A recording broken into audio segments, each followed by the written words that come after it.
Now I just ran over 250 gallons through this centrifuge of just my raw straight motor oil without running it through the bed sheet. So without letting it settle in here for like 2 months or a month or anything like that, I'm running it now through the centrifuge again into this clean tote, which I'll mix with gas.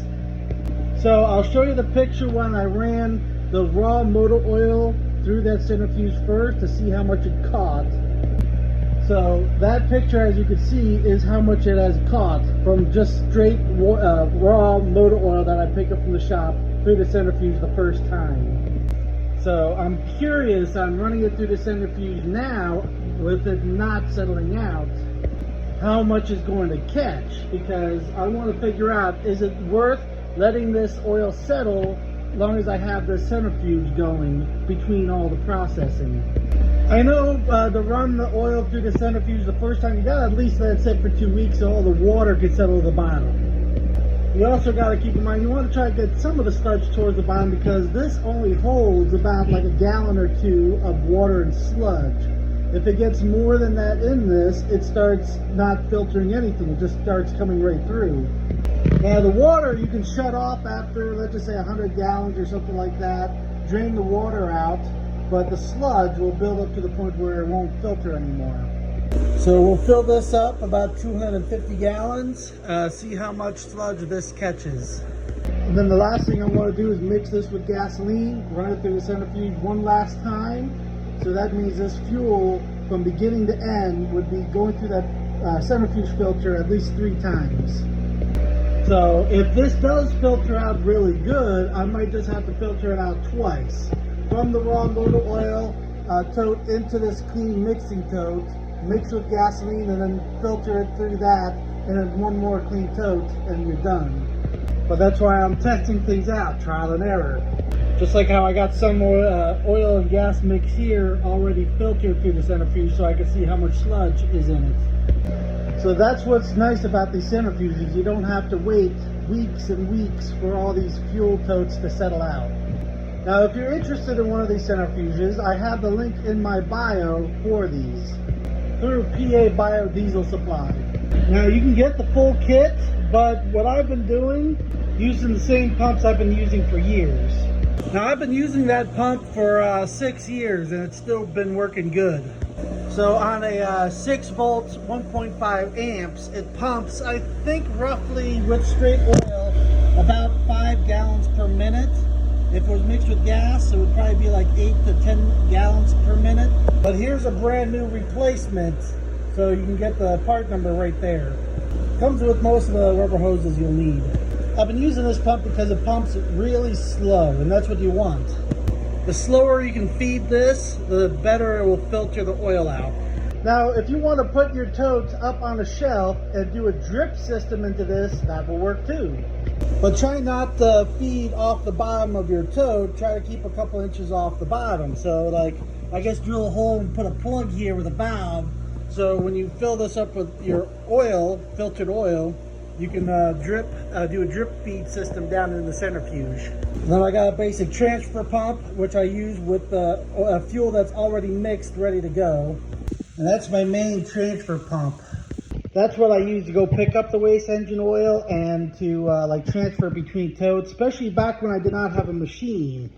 So what I would have to do is like go pick up oil. Like I'll have an empty tote in the back of my truck here, fill it up with that pump with oil. And of course I can't lift it up out of the truck. So what I do is back my truck next to an empty tote next to my shop. I'll pump it out of the tote in the back of the truck into the empty tote. By then, that tote will be empty and I can unload it out by hand.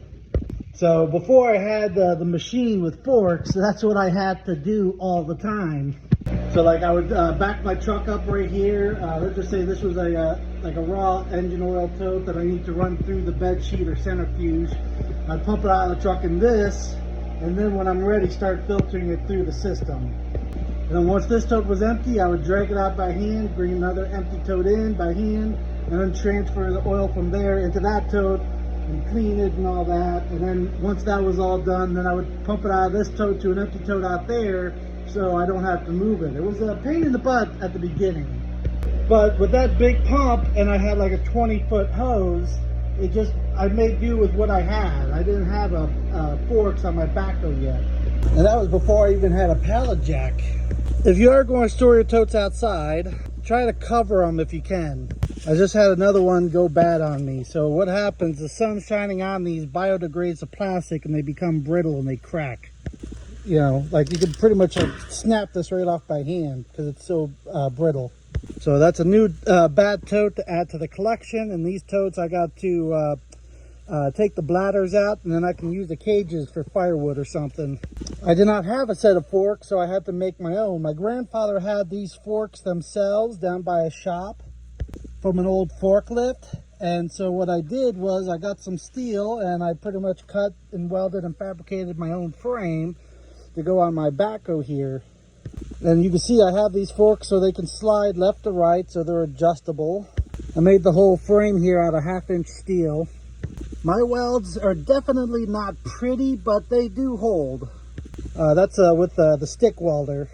It's really not bad for not going to school or anything like that, just by watching YouTube videos. Really the hardest part was getting all the holes drilled in these 1/2-inch steel plates so they all lined up. That was the hardest part. Now, like the boom on this tractor was broken, so I had a friend of mine weld this up because I did try welding it and fixing it, but the welds cracked. So he went through and welded it better and reinforced it. I still got to add gasoline to this, but that's how I bought the machine. It was already cracked. This plate was already here when I got it. But that's it for today. I'm going to let this run for about 2 days and come back and check on it. So that's about it for today. I'm going to let this run for at least 24 hours. I'll come and check on it and see how it's going. I just finished running that 250 gallons through the centrifuge a second time. I wanted to see how much more sludge this thing would catch after running it through a second time. Did it get almost all of it out the first time?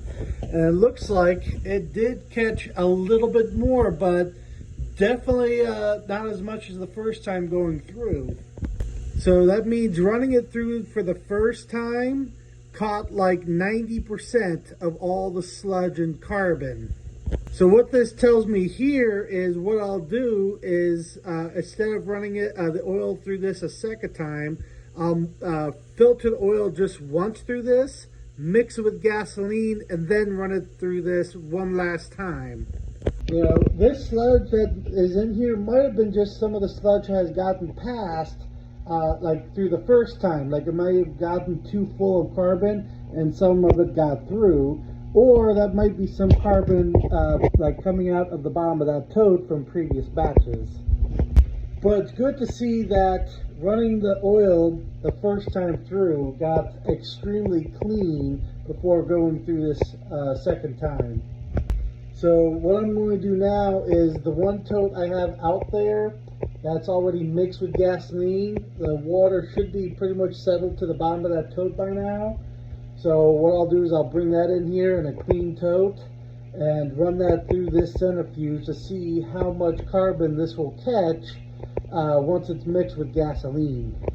And of course, because it's going to be mixed with gasoline already, do not use the heater, because all the heater is going to do is boil and evaporate the gasoline out of the oil.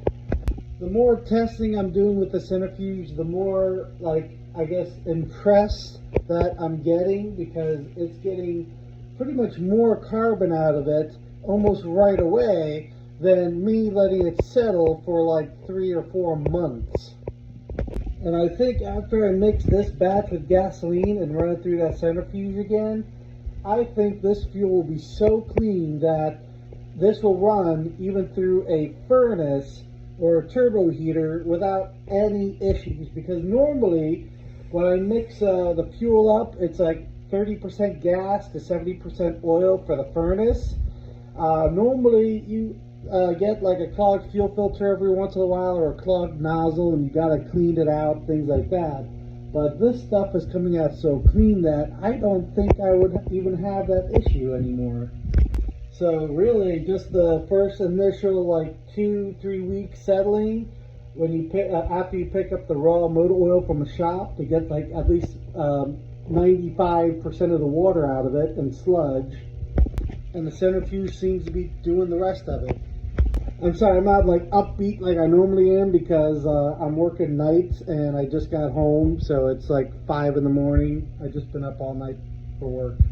So I'm going to clean this out tomorrow. I'm going to go home, get some sleep. I'll come back up here and like clean this, move it off to the side, get this tote set outside, and ready to mix with gasoline when I go and pick some more up.